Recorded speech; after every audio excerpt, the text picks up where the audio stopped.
Precioso, brillante, precioso, muy brillante. Pues estábamos aquí con Elías González cuando nos hemos liado a hablar en la sobremesa sobre colapso civilizatorio, el fin de una era. Incluso tú nos has descubierto un término nuevo que yo no conocía, que es el de la colapsología. Ya un saber o una disciplina que estudia los colapsos que ha habido. Así que hemos dicho, caray, esto hay que venir y grabarlo. Y hemos liado a Elías, filósofo y autor de este libro Religarnos, del que a lo mejor hablamos más tarde, para que venga a decirnos qué es esto del colapso civilizatorio, que parece ser que va a venir o que va a ocurrir, y sobre todo quedaos hasta el final del vídeo porque vamos a dar las claves para navegarlo y surfearlo.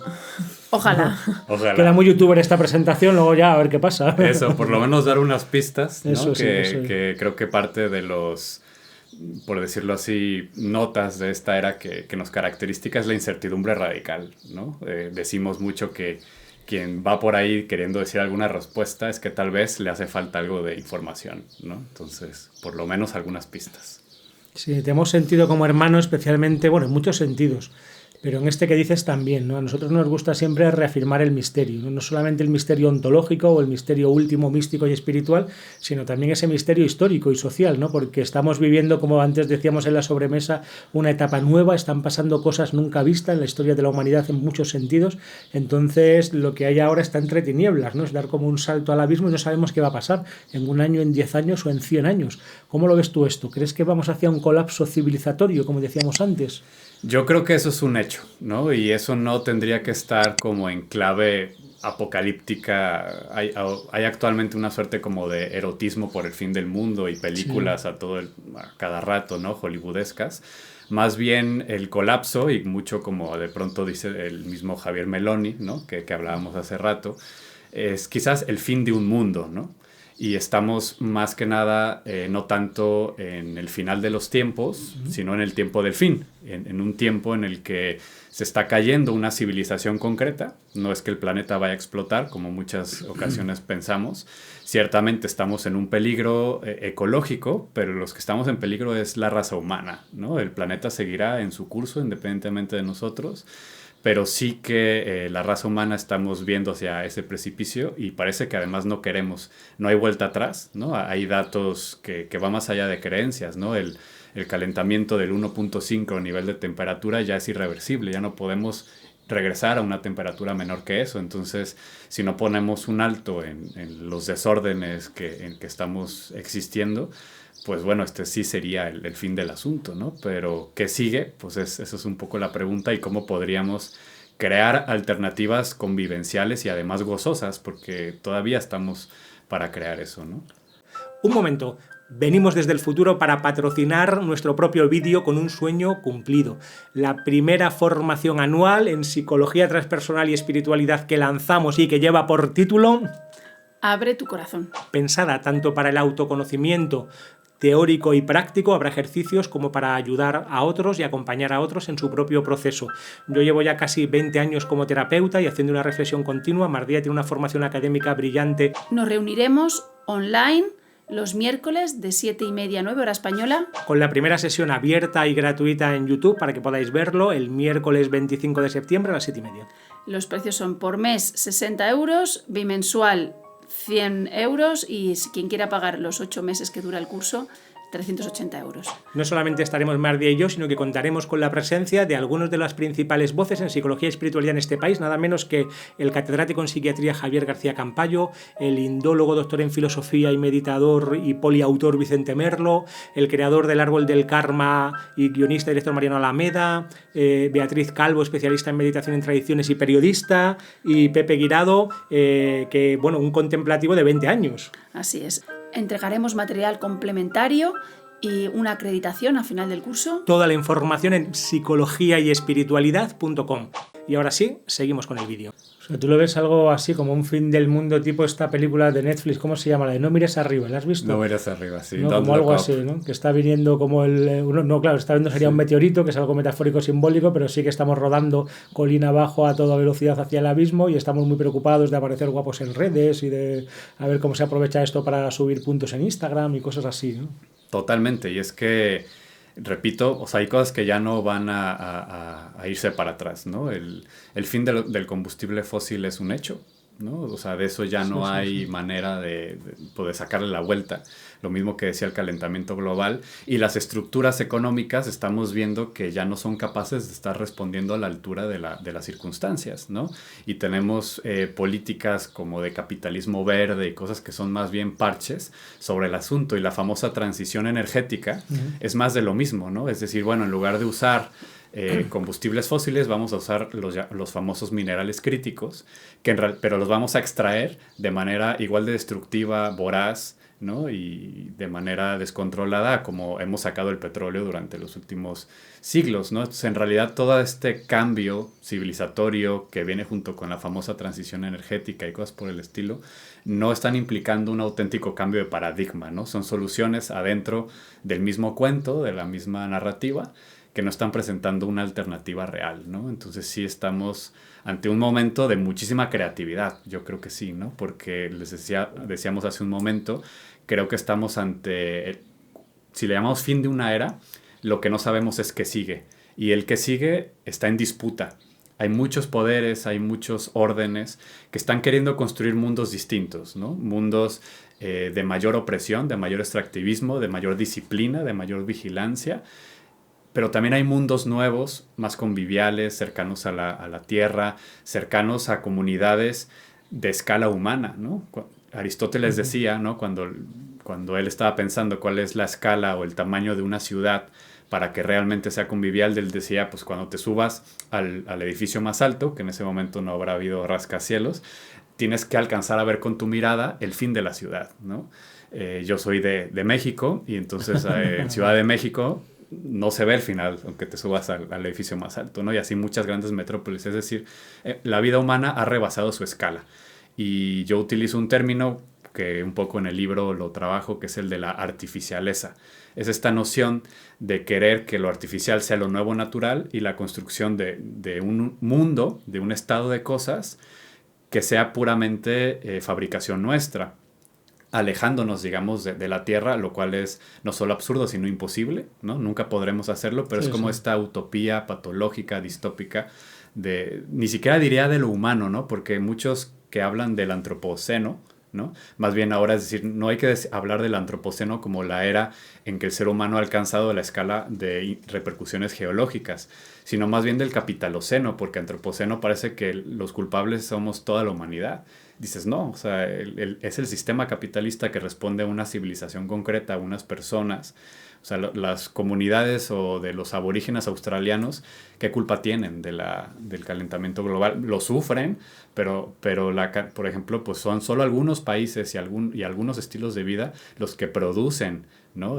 Todo, pues los contaminantes y demás, ¿no? Entonces, sí hay como una geografía también de la desigualdad importante a tener en cuenta por aquí.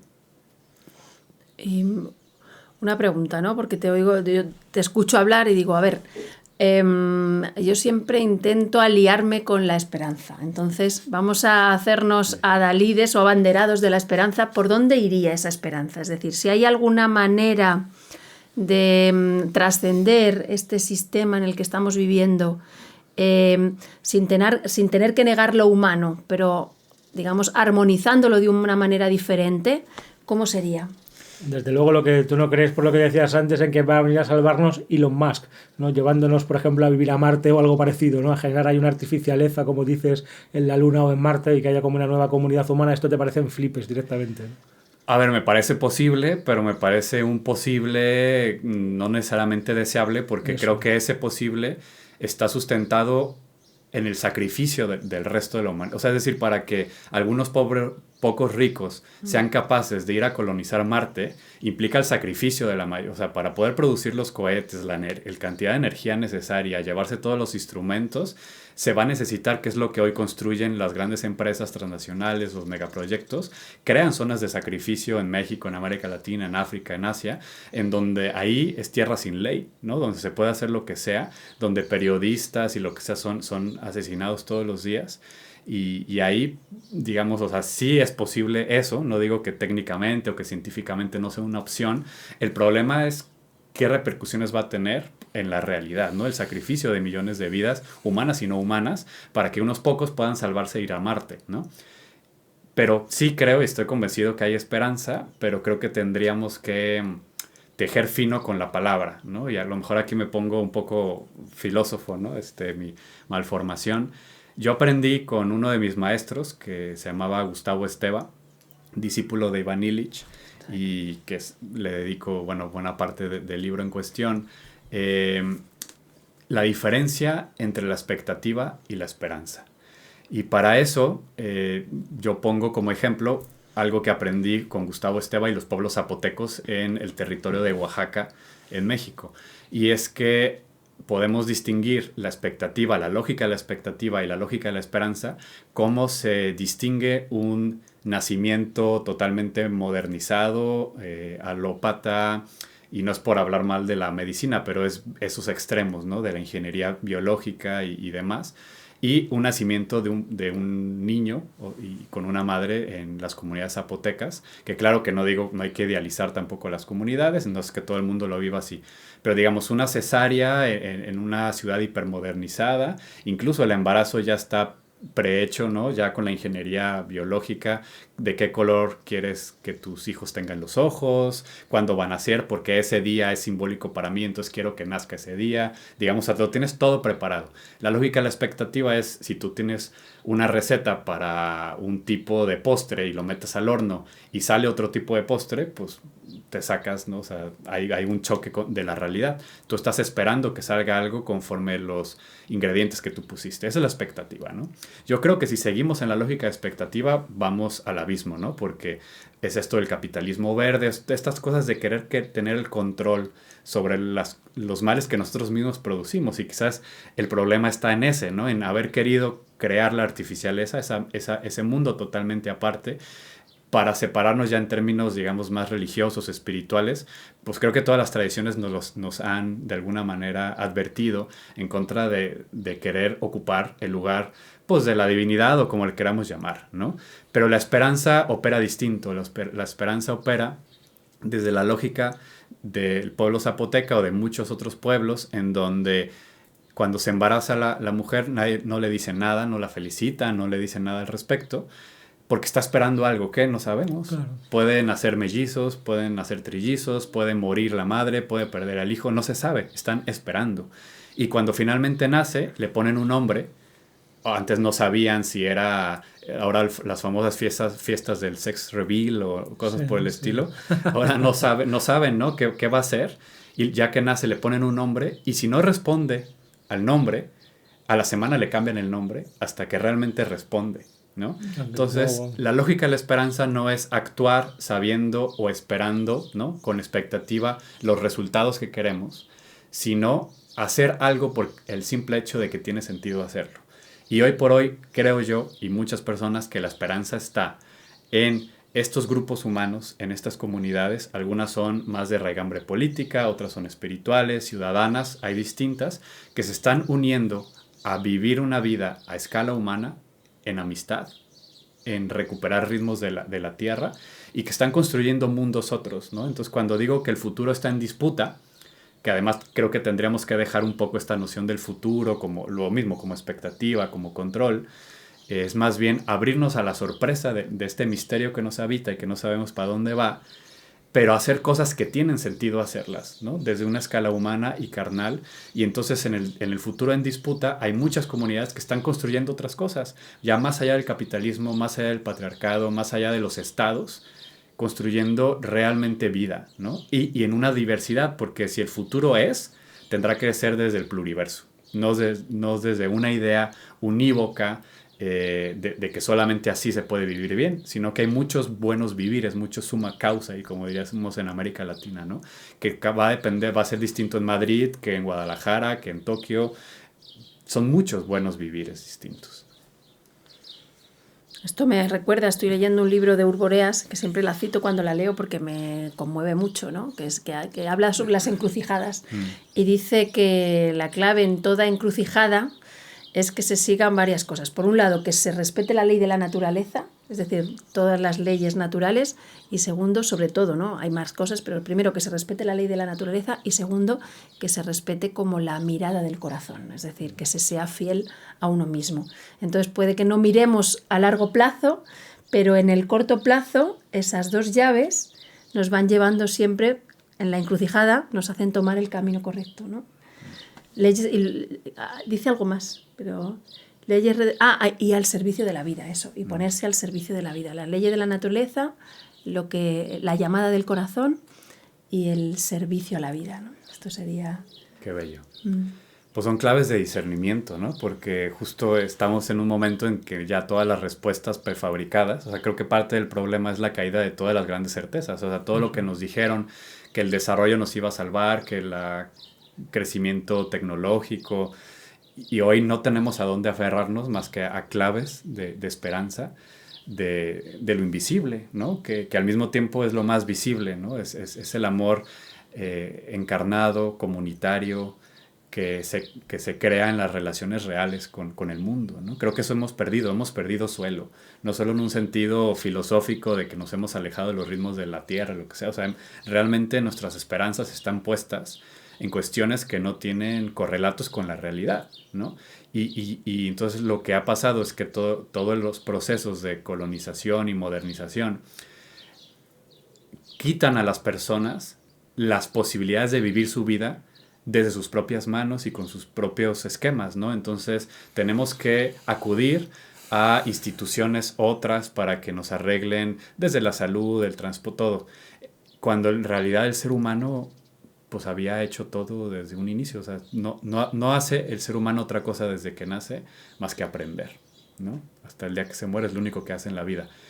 Y en ese sentido, pues creo que son claves ahorita que tú decías, Mardía, de discernimiento, que hay que tener en cuenta, pues, hacia dónde, sin tener las respuestas dadas, porque las grandes certezas se han caído, pero sí tenemos corazonadas, ¿no? Este es un verbo que en América Latina estamos recuperando mucho, ¿no? El corazonar, ¿no? Vamos corazonando juntos, nuevas realidades, ¿no? ¿Y no hay algo un poco paradójico en que estemos aquí ahora mismo por YouTube o por las redes hablando de todo esto? ¿Cuáles son los aspectos que sí verías en positivo en el desarrollo tecnológico? ¿O te parece que es el mal puro y que no hay nada que salvar desde ahí? ¿No fantaseas a veces con la posibilidad contraria de que de alguna manera, yo qué sé, pues un desarrollo tecnológico que a lo mejor en unas pocas generaciones llegue a un punto en que se pueda poner al servicio de lo humano y entonces utilizarse con alma y de una manera razonable para hacer una redistribución de la... Porque si, digamos, hubiera esa voluntad hoy en día, sería, yo creo que a un nivel técnico relativamente fácil acabar con el hambre y la pobreza extrema en el mundo fácilmente, ¿no? O sea, que algún día eso pueda darse. ¿O eso te parece como una absoluta utopía, ¿no? Que hablo desde la ingenuidad. Mira, no... Es que hay como unas distinciones que creo que sería interesante tocar. Yo creo que la técnica ha acompañado siempre al ser humano y siempre nos acompañará, pero la tecnología es otra cosa, ¿no? Entonces la técnica está presente desde como los primeros homínidos rompieron piedras, eso ya es técnica, ¿no?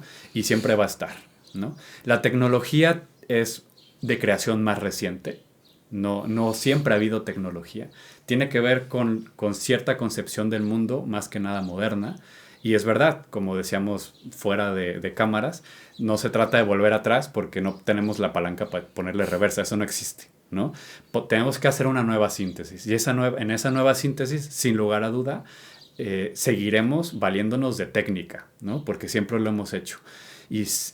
Lo que ha perdido, digamos, la tecnología es el discernimiento del tamaño, ¿no? O sea, es decir, el pensamiento de que por el hecho de ser ciencia y por el hecho de ser descubrimientos es bueno, ¿no? Lo cual es éticamente absurdo, pero ha perdido esa reflexión.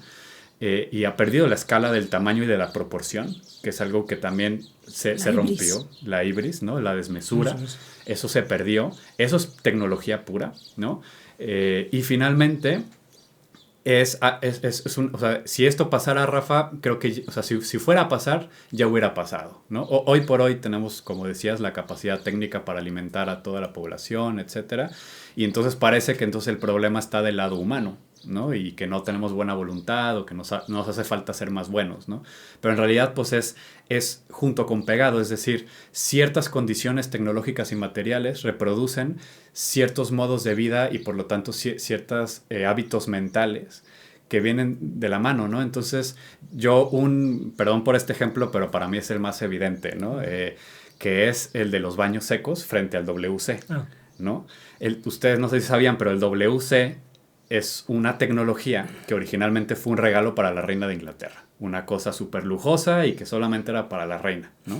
Hoy, digamos... Todos somos reyes en el trono, ¿no? Todos tenemos un trono en el que reinar. Exactamente. Sí. Pero si tú te pones a pensar en algunos absurdos que hay dentro de la tecnología del WC, ¿no? Primero, es antiintuitivo para el 90 y tantos % de las culturas del planeta, y perdón por la expresión, cagar el agua.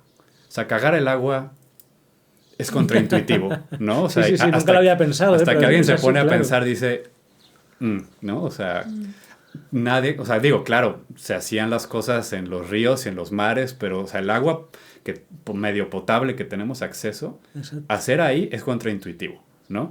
Y ahora se ha generalizado esta tecnología. Pero ¿qué produce psíquicamente? O sea, por ejemplo, la noción de jalarle y que todos tus desechos, todo lo que no quieras se va por arte de magia, o terciarizar lo que el ser humano tendría que hacerse cargo de sí mismo, sus propios desechos, sus propias partes oscuras, lo que no necesita.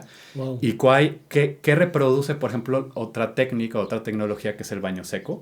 Te haces tú constantemente cargo de tus desechos y tienes que o tener un espacio en tu terreno para ponerlos. Si no tienes que juntarte en colectivo, y en las ciudades hay colectivos urbanos de baños secos en departamentos y en ciudades, que pasan personas, ¿no? Que hacen colectivos, recogen las baldes de baños secos, se los llevan a un terreno y después regresan. O sea, las personas dan una mensualidad y entonces les regresan composta. O sea, es decir, hay otra manera de involucrarse, pero el WC va introduciendo en nosotros una lógica de que el Estado se tiene que encargar, otros se tienen que encargar, ¿no? Y entonces, y aquí no es mal hablar de la psicología, ¿no? Pero digamos, o sea, eso implica incluso son otros los que tengo que acudir a otros para hacerme cargo de mi propio bienestar espiritual, psicológico, etcétera. En cambio, el baño seco te haces responsable, ¿no? Entonces, yo estoy convencido de que la tecnología no la podemos sacar, es parte de lo que somos, ¿no? La técnica. Pero sí tenemos que buscar cuáles son aquellas que van a las condiciones materiales en las cuales vamos a recrear estilos de vida y hábitos mentales distintos, ¿no? Y puse ese ejemplo, ¿no? Entonces, claro, buscar la tecnología que vaya a salvar a todo el planeta, yo creo que eso no va a pasar. Porque además es lo que está pasando ahorita con la inteligencia artificial, ¿no? Es decir, siempre una nueva tecnología creada a ese nivel va a abrir nuevas brechas sociales. Entonces, el discurso actual es que con la inteligencia artificial ya vamos a poder igualarnos, porque todo el mundo vamos a poder... Falso. O sea, se están creando nuevas brechas sociales entre quienes tienen acceso y los conocimientos para usarla y quienes no la tienen y nunca lo tendrán, ¿no? Porque en su momento fue en Internet, supuestamente iba a democratizar el conocimiento, y no fue así, ¿no? Entonces, en realidad, no va por ahí. Tenemos que también buscar, o sea, sí la tecnología, pero también pensar en otras tecnologías, ¿no? Hay una frase que leí por Facebook que a mí me hizo mucha gracia, que era algo así como: creímos que el problema era que no todo el mundo tenía acceso a toda la información. Pues no era eso. No era eso.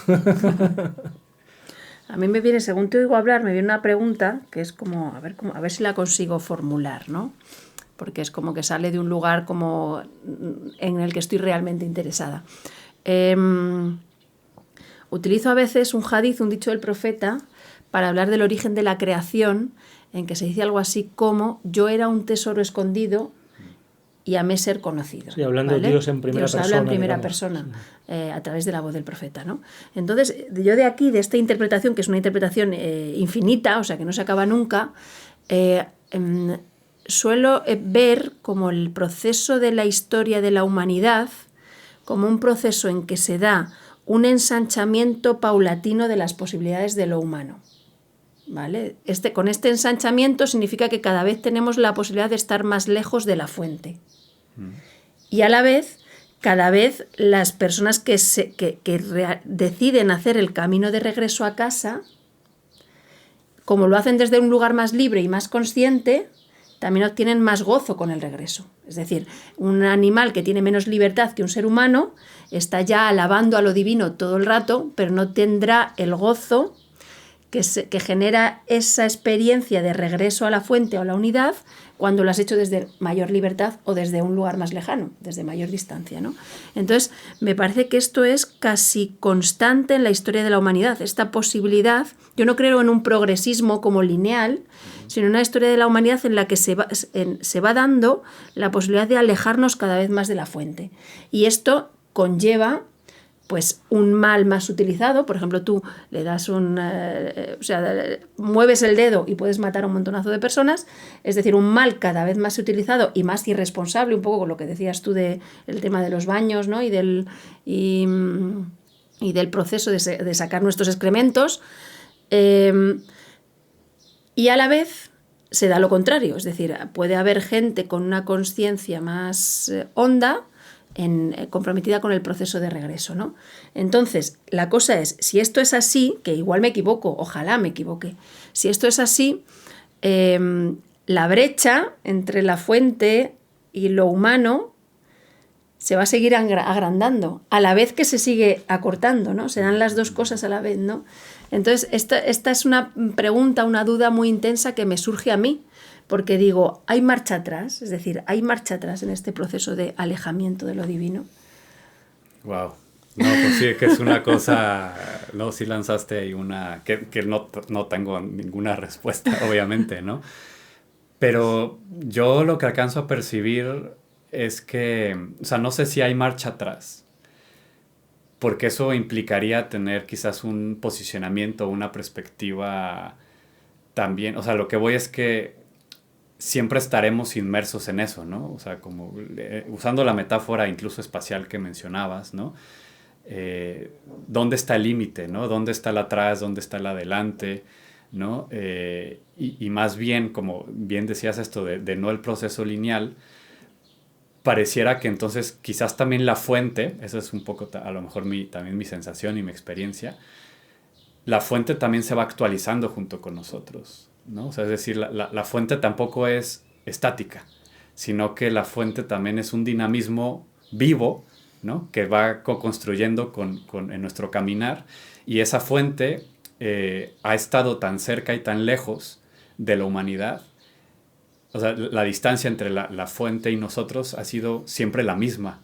No sé si me doy a entender. O sea, esa es la sensación que me da. O sea, no me imagino yo como una fuente estática en donde nos vamos alejando y posteriormente, sino que a lo mejor la fuente también se ha ido moviendo junto con nosotros, ¿no? De tal manera que la fuente y la distancia entre la fuente y la humanidad ha sido siempre la misma, porque además, curiosamente, siempre nos tropezamos con la misma piedra. O sea, es decir, como que pareciera que en el corazón humano hay algo, ¿no? Que también trasciende tiempo y espacio en cuanto a potencialidad divina y también en cuanto a posibilidades de corrupción, o no sé cómo le llamemos. O sea, es decir, y eso es como una tragicomedia. O sea, es decir, yo a veces me pongo a pensar cómo no somos capaces de transmitir sabiduría y por qué casi siempre la nueva generación tiene que empezar desde cero.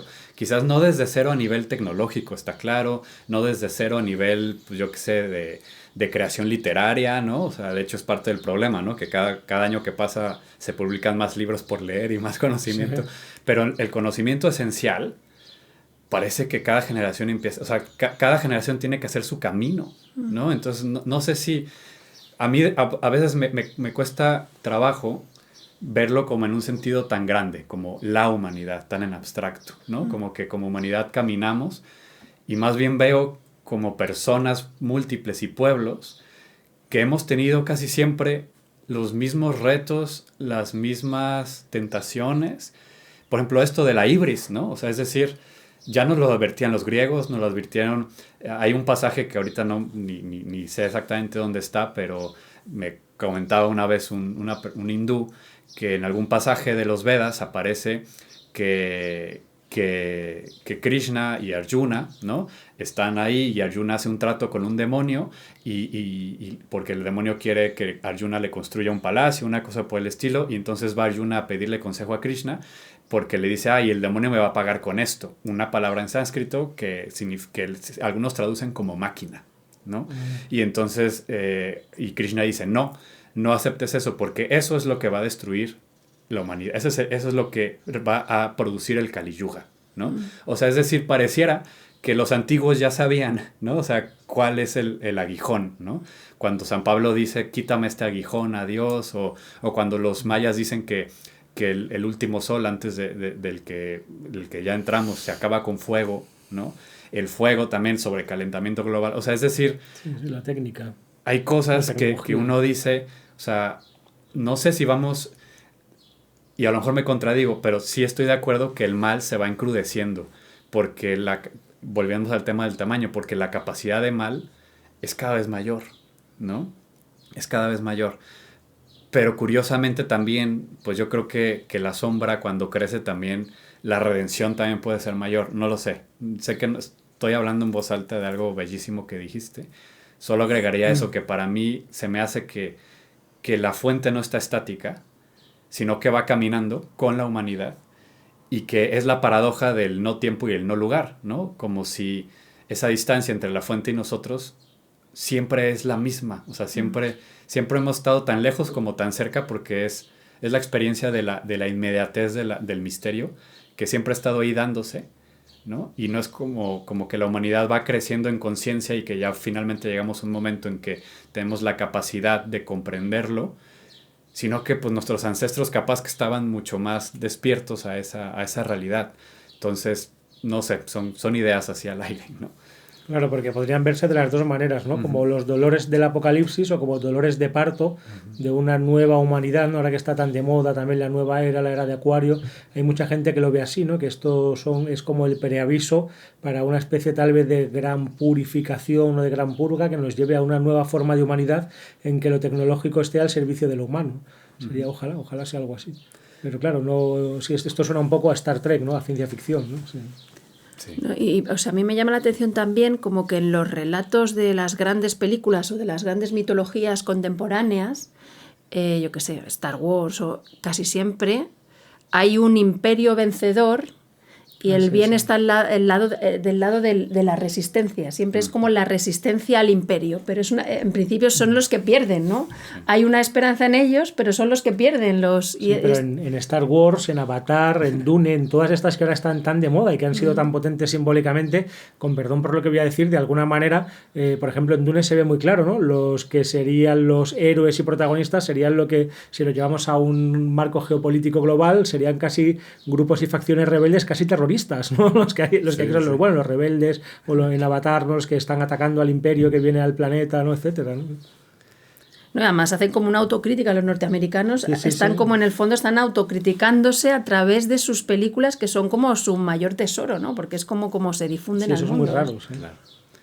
Sí, no, creo que es como la gran paradoja y que a lo mejor también tendríamos que buscar nuevas maneras, ¿no? O sea, es decir, nos hemos encapsulado en que la respuesta está, por ejemplo, en la resistencia contra y puede ser otro lado, ¿no? Y es un poco lo que menciono con este pluriverso, o sea, que en realidad no hay una respuesta, sino que el gran problema ha sido plantear un único camino. O sea, el gran problema ha sido plantear eso, o sea, tecnología, desarrollo, unipensamiento, ¿no? Y que más bien lo que hace falta es la fragmentación, es la división, pero la división entendida como posibilidad de alteridad, como posibilidad de diferencia, y entonces un cultivo propio, así como las plantas en la antigüedad cada gran civilización, digamos, vivió de un grano específico, ¿no? Los chinos con el arroz, nosotros con el maíz, etcétera, ¿no? Quizás hace falta también volver a esa diversidad, ¿no? Esa diversidad que es la que crea como esta posibilidad también de comunión, porque sin diversidad no hay comunión, o sea, sería una falacia en una homogeneidad, ¿no? Decía Ivan Illich que el mundo de las culturas es como estos tapices orientales multicolores, ¿no? Que tenemos algunos por aquí abajo nuestro, pero cuando le das vuelta a estas cosas son grises, ¿no? Y entonces la modernidad es como darle la vuelta a uno de estos tapices, ¿no? Se volvió todo homogéneo. Entonces tú pides una McDonald's aquí en España, en México o en China y es lo mismo, ¿no? Entonces, mucha de nuestra lucha, digamos, de las comunidades, es por la diversidad, ¿no? Por la diversidad humana. Y yo creo que eso también se da a un nivel espiritual. los múltiples caminos de esta experiencia que se va co-creando con el propio misterio. O sea, el misterio, para mí, en mi experiencia espiritual, tendría que estar vivo, o sea, está vivo, ¿no? En una mutua co-creación de realidades espirituales diversas que va poniendo sobre la mesa cosas inéditas, ¿no? Y en ese sentido sí es como, siempre es lo mismo, pero también siempre es lo mismo en lo diferente. Yo este infierno del igual de una manera simbólica y concreta, precisamente donde más lo veo es en el concreto, ¿no? En el cemento y en el asfalto. Como todas las carreteras de asfalto del planeta son iguales y de alguna forma es algo que carece por completo de estructura, ¿no? Como una masa negra o gris, ¿no? Exactamente igual en todas partes y que une cualquier punto del planeta con cualquier otro. No es tremendo visto así, ¿no? Es tremendo. Ese infierno de lo igual, ¿no? Sí. Bueno, ¿y qué hacemos? Venga, un poco de esperanza, como dice Martía. Como hemos dicho al principio del vídeo, ¿de qué manera podemos, me imagino que no es revertir, pero al menos sí navegar o surfear este colapso civilizatorio del que nos hablas? Sí. Pues un poco yo les mencionaba, ¿no? Con estas vueltas a la vida concreta, que tiene que ser diversa, ¿no? Y entonces a lo mejor mencionaré algunas cosas que yo he visto, pero que ninguna es una respuesta clara que más bien tendrá sentido.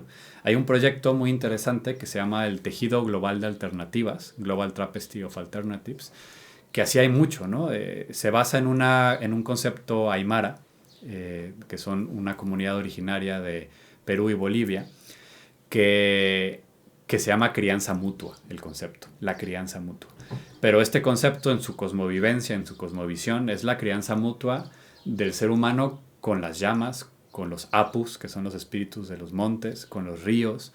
Todo se está criando mutuamente, todo. Y en ese sentido, lo que hace este proyecto del Tejido Global de Alternativas es unir grupos que están buscando posibles salidas de este colapso para que aprendan entre ellos, porque luego es tan diversificada la problemática. Y voy a poner ejemplos, ¿no? Que lo mencionábamos mucho últimamente. En África llegó el maíz. El maíz pues no es oriundo de África, no tiene nada que hacer allá, pero la globalización pues llegó y ahora en África en algunos países hay mucho maíz, ¿no? Porque pues tienen buena tierra y lo que sea. Pero es un grano que es ajeno a su cultura, entonces muchos no saben cómo trabajarlo, cómo se come y entonces mucho lo hacen a veces en algunas comunidades para producción de animal, ¿no? Para darle a comer a los animales. Pero en América Latina tenemos muchos siglos de saber trabajar con el maíz, ¿no? Es la base, es el Popol Vuh, somos la civilización del Abda Yala es hombres y mujeres de maíz, ¿no? Y entonces hay, ¿no? Gente de México yendo a África para enseñarles todo el tema de lo que en México le llamamos la nixtamalización o cosas por el estilo, ¿no? Y luego hay como el otro intercambio. Entonces grupos que ya han superado, por ejemplo, la dependencia alimentaria de las grandes empresas y que tienen lo que llaman soberanía o autonomía alimentaria, que no es lo mismo, pero llamémosle igual, pero que por tanto enfocarse en la autonomía alimentaria no han hecho nada, por ejemplo, en la independencia energética. Pero hay otra comunidad en otro país en donde son totalmente energéticamente independientes, pero dependen de las grandes industrias para alimentarse. Entonces, juntar a una comunidad que es independiente energéticamente con una que tiene autonomía alimentaria para que aprendan de lo que les falta, ¿no? Creo que esos son modos. O sea, no hay que desprestigiar ningún saber tampoco científico ni técnico. A lo mejor lo que falta es ponerlo en su correspondiente lugar, ¿no? Es decir, no siendo la última Coca-Cola del desierto ni nada por el estilo, sino hacer un auténtico diálogo de vivires, porque ya los saberes incluso quedan cortos, o sea, tiene que ser diálogos de vivires, y tenemos que recuperar, y un poco lo que mencionábamos de la colapsología, ¿no? Ha habido otros colapsos en la historia humana, ¿no? Mencionábamos afuera de cámaras el tema del colapso pues, de la conquista en América Latina, en el continente americano, que significó la extinción de 2/3 partes de la población, ¿no? O sea, eso es un colapso total para una civilización. Y sobreviven y siguen allí, ¿no? Hubo saberes, o sea, hay civilizaciones enteras que han sobrevivido colapsos. Es verdad que el nuestro, el que estamos enfrentando ahorita, es inédito de alguna forma, ¿no? Pero me gustaría como a lo mejor también llevar un poquito la conversación por el lado y dónde está la espiritualidad o la mística en esta conversación. Estoy convencido que tiene algo que decirnos, ¿no? Que tiene algo que decirnos porque la espiritualidad, la mística, la religión, como le queramos llamar, la modernidad la ha reducido a una suerte de camiseta identitaria o a una suerte también de ideología o de filosofía, ¿no? Como si leyeras libros y a ver cuál te convence más. Pero en realidad tiene una potencia cultural y, digamos, pues más honda, y ustedes lo saben pues hasta mejor que yo, lo que implica, ¿no? Y entonces yo estoy convencido, porque lo he visto y lo hemos trabajado, que el camino espiritual se traduce en modos concretos de existencia, ¿no? Y las maneras, y un poco lo abordo en el libro Religarnos, yo creo que hay tres modos, o sea, tres situaciones actuales, ¿no? Uno es las personas que han formado parte de comunidades, por ejemplo, indígenas durante mucho tiempo y que ahorita están regresando a sus saberes ancestrales, ¿no? Ya probaron estar en la ciudad, se están dando cuenta y hacen un híbrido, ¿no? Pero queriendo como no dejar de ser lo que son, pero, digamos, valiéndose de herramientas y de saberes que han encontrado en las ciudades. Están otras personas que ya hace mucho tiempo perdieron, digamos, en muchas generaciones atrás, perdieron el arraigo con el territorio, con la cultura suya, etc. Estas personas, muchas están reuniendo, creando nuevas comunidades, creando nuevas alternativas, creando nuevos modos de existir, ecoaldeas, ocupas, etcétera, etcétera. Y un tercer grupo de personas que yo identifico, en el cual me identifico de alguna manera, es las personas que hemos nacido en una tradición espiritual y nos han empapado en ella y tenemos la experiencia de formar parte de comunidades no indígenas, no lo que sea, pero otro tipo de comunidad. Y hemos experimentado eso, ¿no? Entonces yo creo que la narrativa de la experiencia mística tiene una mistagogía propia que incluye modos de construcción de mundos que yo estoy convencido que son radicales frente al sistema de status quo actual. O sea, es decir, si lleváramos el Islam, si lleváramos el cristianismo, si lleváramos el budismo a fondo, no solamente en las enseñanzas, digamos, como más abstractas, elevadas, sino en las invitaciones materiales concretas, serían las posturas más radicales. O sea, el cristianismo, los primeros capítulos de Hechos de los Apóstoles que nos dicen cómo vivían, dices, o sea, ningún comunista ha llegado a eso. Es más allá del sueño de cualquier comunismo, digamos. Exactamente. Un comunitarismo radical. Entonces yo estoy convencido que si rescatamos, porque ahorita hay como mucha... O sea, es decir, no es ni uno, creo que son dos caras de la misma moneda. Así como mística y ascética son dos caras de la misma moneda. O sea, vivir mística sin ascética se me hace un angelismo, o sea, una suerte de...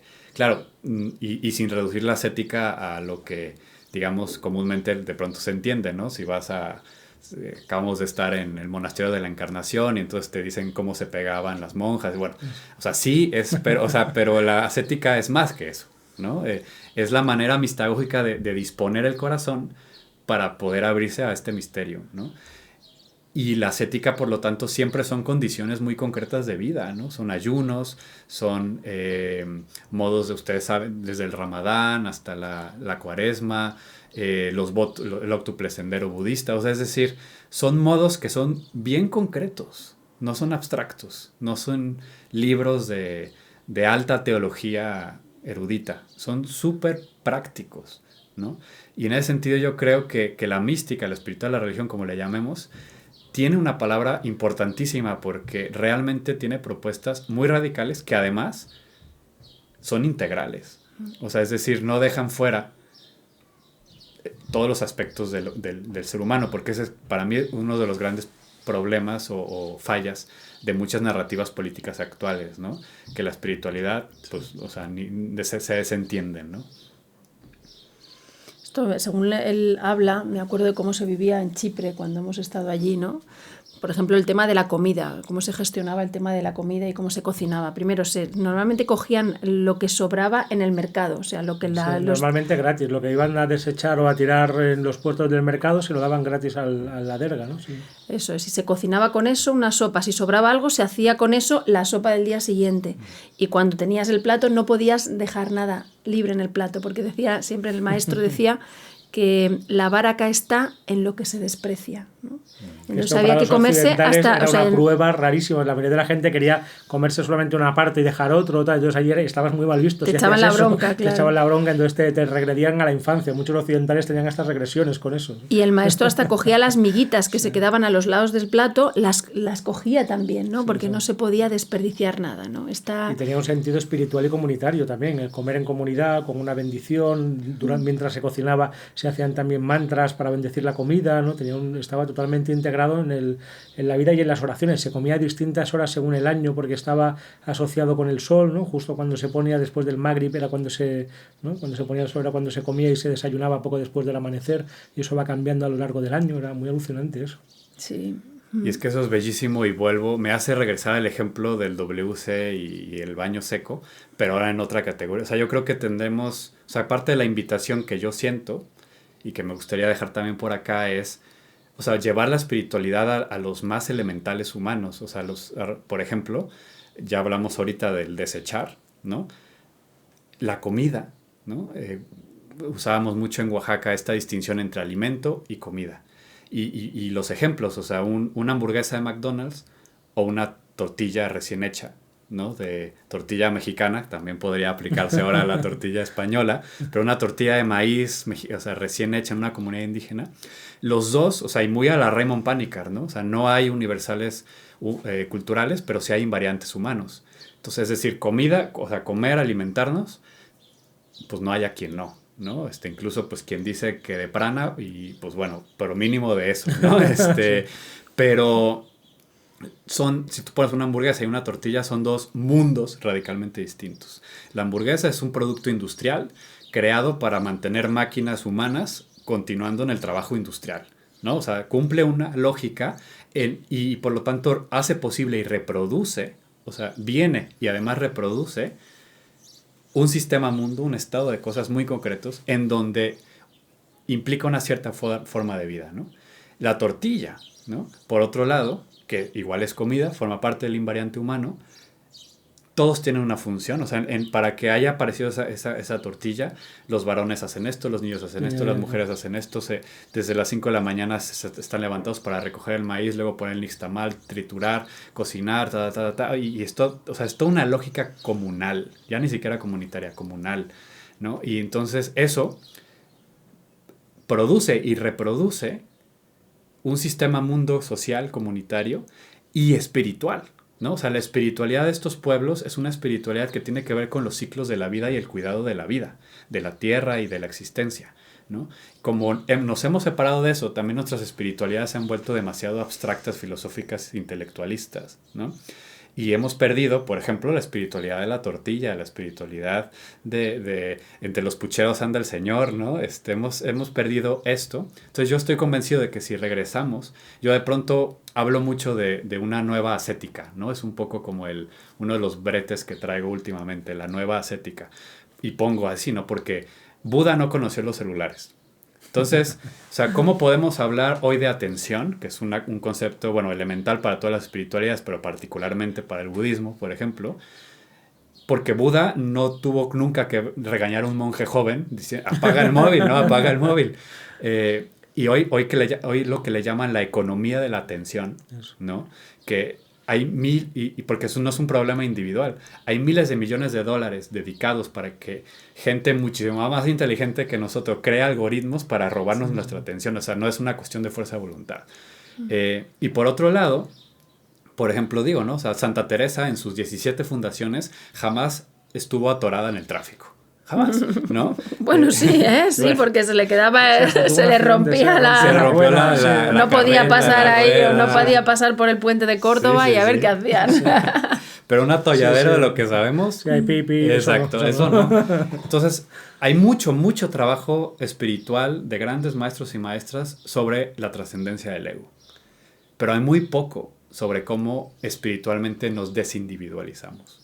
En el sentido de la construcción del individuo moderno, que tiene que ver con esta construcción de que somos seres escasos y por lo tanto necesitamos de instituciones y de la creación de mercancías porque necesitamos crear abundancia porque lo que hay es escasez. Ese es el principio de la economía moderna, ¿no? El principio de la escasez, que es un principio que es ajeno a las grandes tradiciones espirituales y culturales del planeta, que más bien se han sustentado en la visión de la abundancia. Entonces, ¿cómo volvemos en los elementales humanos a vivir una espiritualidad que yo estoy convencido que de manera performativa, o sea, es decir, porque además es una espiritualidad y una ascética muy corporal, ¿no? Es decir, y cómo nos lleva a vivir es una espiritualidad, y yo creo que también cambiaría de alguna manera nuestras nociones a veces muy intelectualistas de Dios, porque sería algo bien experiencial. En el Zen, por ejemplo, que es un poco el camino que yo ando, el despertar siempre se da no en el Zazen, sino en el concreto que de pronto pasa, en el Samu, cuando se está haciendo algo concreto, ¿no? No, o sea, no se da en la meditación, en el Zazen, sino que cuando tú sales del Zazen y estás limpiando no sé qué, ahí acontece, se te rompió, ahí acontece. O sea, es decir, tiene que ser un despertar encarnado con la realidad, si no, pues es muy fácil abstraerte y meterte de lleno, o sea, eso con sustancias, o eso se puede crear artificialmente, ¿no? Pero algo que sea así de auténtico, solo desde una espiritualidad muy encarnada, ¿no? Con los elementales humanos, dormir, comer, ir al baño, vestirse, habitar, convivir, ¿no? Solo desde ahí, creo yo. Claro, y hay que empezar como... y algo, perdona, dite. No, que es como, está como conectarse con la dimensión inmanente de lo real, ¿no? De eso lo divino, ¿no? Y que incluya lo comunitario y lo individual, ¿no? Lo de arriba y lo de abajo, concreto, lo completamente y lo abstracto, concreto, ¿no? todo debe estar como bien hilado, como los miembros de una cesta o algo así, no puede estar como separada un aspecto del vivir como lo espiritual o lo religioso de todo lo demás, ¿no?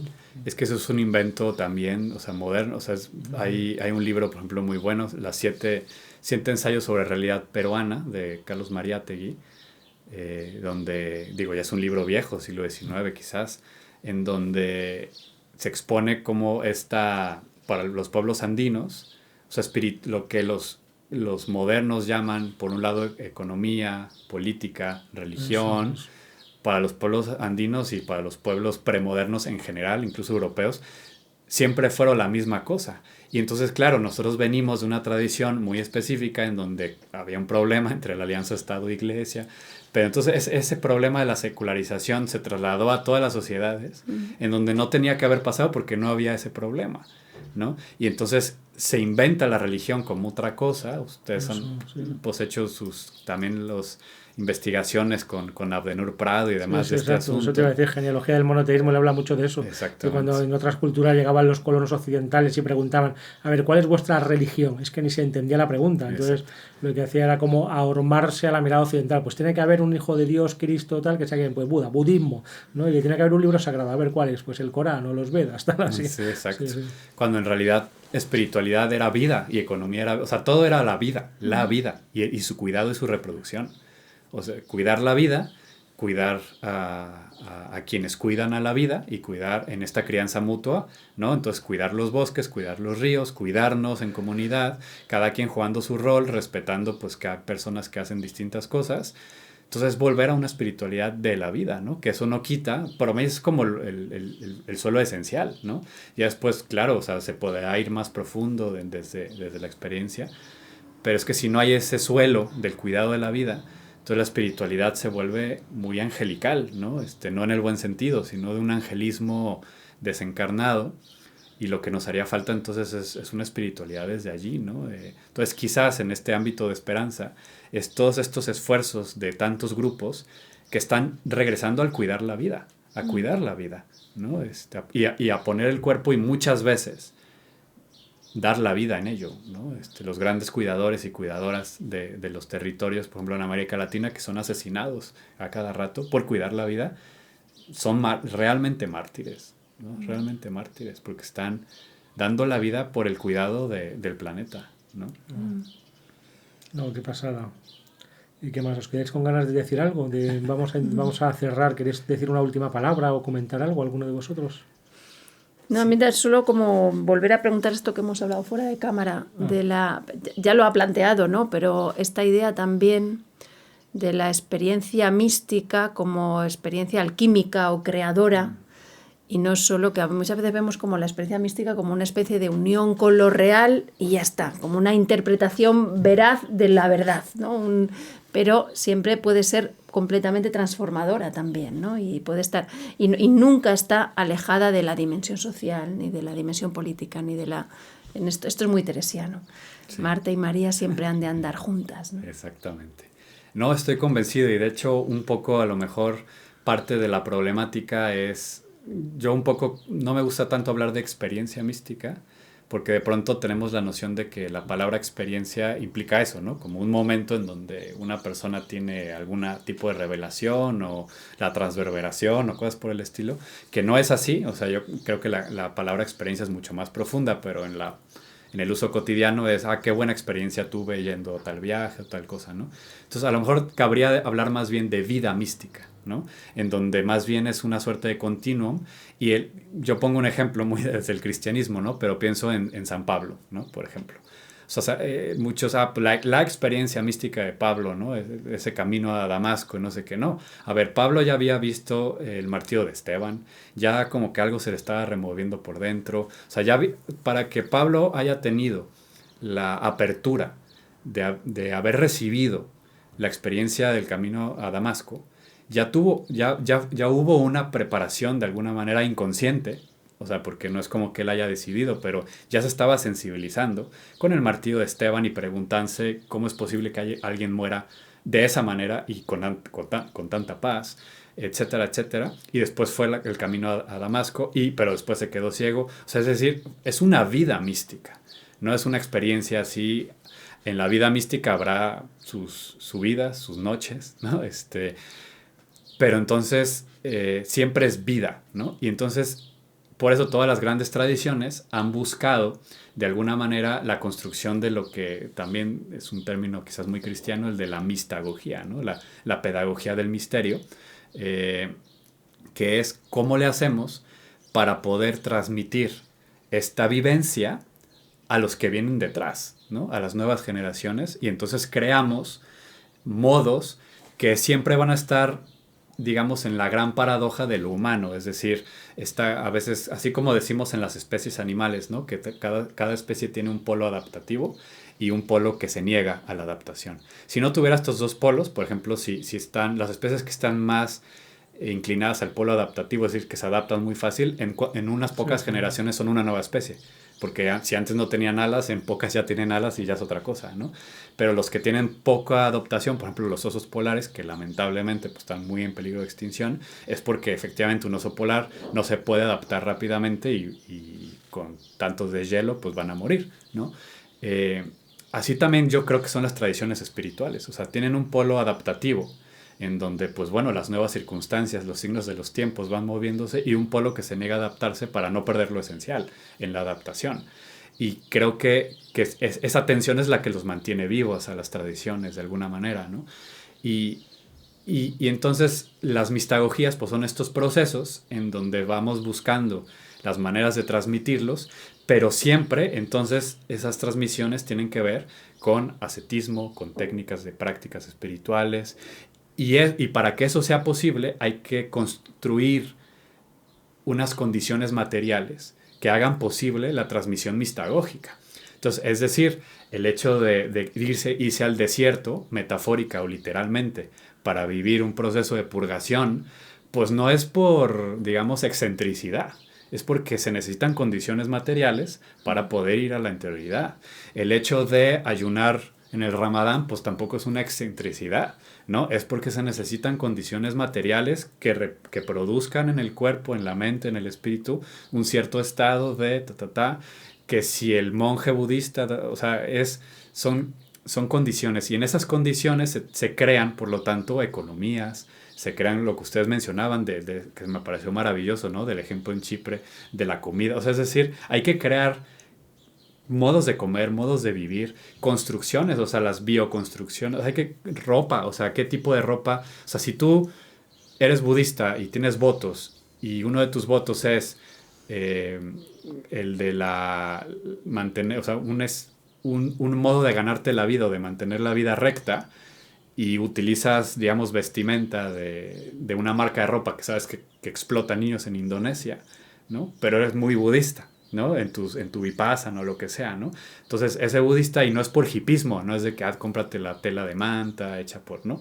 Sino que realmente es como una construcción de mundos diversos, que luego cada tradición es maravilloso, ¿no? Porque si en tal tradición, por ejemplo, en los pueblos indígenas, ¿no? Hombres y mujeres de maíz en América Latina, el maíz es tan importante que todo gira en torno a eso, y entonces se crean mundos en torno al maíz, ¿no? Y mundos espirituales. Entonces yo por eso decía, y gracias por volverlo a traer Mardi, pues a la conversación, que la mística tiene una potencia, tiene una palabra, tiene una voz.